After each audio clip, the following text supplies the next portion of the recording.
Сәлем саған, осы біздің ғалам. Сені ата-анаң шексіз армандаған. Қош келдің өмірге, кішкентай адам.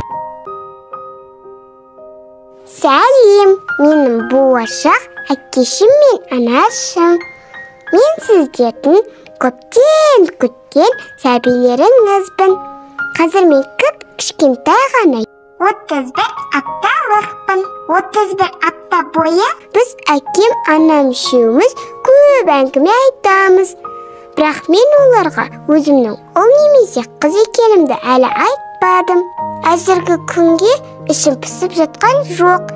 Анам екеуміз күнде неше түрлі тамақ пісіреміз. Сосын әкеміз келіп бізді мақтайды. Менің әкем өте ақ көңіл, салмақты, еңбекқор адам. Анам екеумізді қатты жақсы көреді. Жүрегі өте жұмсақ, күнде бізге витамин береді. Әкемнің алақанын сезген кезде өзімді ең бақытты сәби сезінемін. Әкешім, анашым, менің ата-анам сіздер болатындарыңызға қатты қуанам. Мен үшін бәрін жасайтындарыңызды көріп, мәз болам. Әкешім, сіз тыңдаған кезде құлағыңыздан теуіп ауыртып жібердім, я? Сізбен ойнаймын ғой солай, арасында шошытып жіберем. Атам мен әжем де мені асыға күтіп жүр. Нағашыларыма да сәлем айтыңыздар.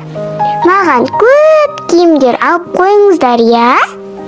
Көп ұзамай келем, бәріміз бірге ойнаймыз. Мен өмірге келген кезде күшті көңіл күймен қарсы аламыз деп уәде беріңіздер. Қазір кім екенімді айтамын. Әкетай, анама мен келгенше қарап қойыңызшы, я?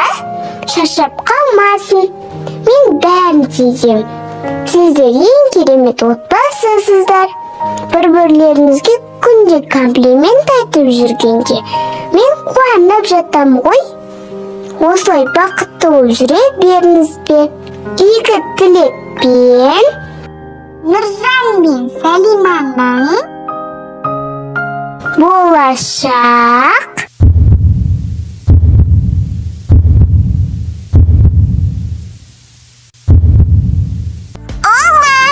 балам, тас лақтырма тағдырға, жарқырап жүр, көңіліңді қалдырма. Төрсенігі төмендеуге хақым жоқ. Ел тұрғанда артыңда, мен тұрғанда алдыңда.